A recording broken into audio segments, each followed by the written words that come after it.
காசாவில் Israel Hamas போரை தொடர்ந்து வருடத்திற்கு $1 டிரில்லியன் சரக்குகள் கடந்து செல்லும் கப்பல் போக்குவரத்தை குறிவைத்து ஏமன் போராட்டக் குழு மாதக்கணக்கில் தாக்குதல்களை நடத்தி வருகின்றன.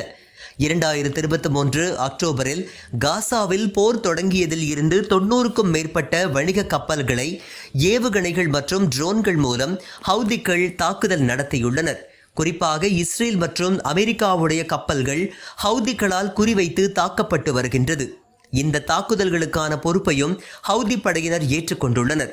தற்போது செங்கடலில் நடத்தப்பட்டுள்ள மற்றொரு கப்பல் தாக்குதலுக்கு ஏமன் போராட்டக்காரர்கள் தான் காரணமாக இருக்கலாம் என்ற சந்தேகம் எழுந்துள்ளது. செங்கடலை ஏடன் வளைகுடாவுடன் இணைக்கும் பாப்பல் மண்டேப் ஜலசந்தியின் அருகே பயணித்த போது கப்பலுக்கு அருகே ஏவுகணை தாக்குதல் நடத்தப்பட்டுள்ளது. ஏமன் துறைமுக நகரமான மோச்சாவிலிருந்து மேற்கே 48 கிலோமீட்டர் தொலைவில் இந்த தாக்குதல் நடந்துள்ளது.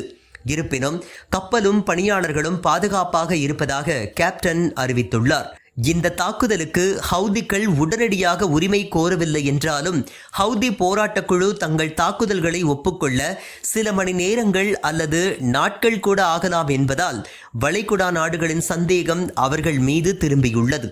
இந்த வீடியோவை உங்களுக்கு வழங்கியது www.aliaonlinestore.com. இந்த இணையதளத்தில் நீங்கள் ட்ரை ஃப்ரூட்ஸ், நட்ஸ், அதே மாதிரி குழந்தைகளுக்கு தேவையான டாய்ஸ் உள்ளிட்ட பல பொருட்களை நீங்கள் வாங்கிக்கலாம். ஒரு தடவை இந்த இணையதளத்தை விசிட் பண்ணி பாருங்கள்.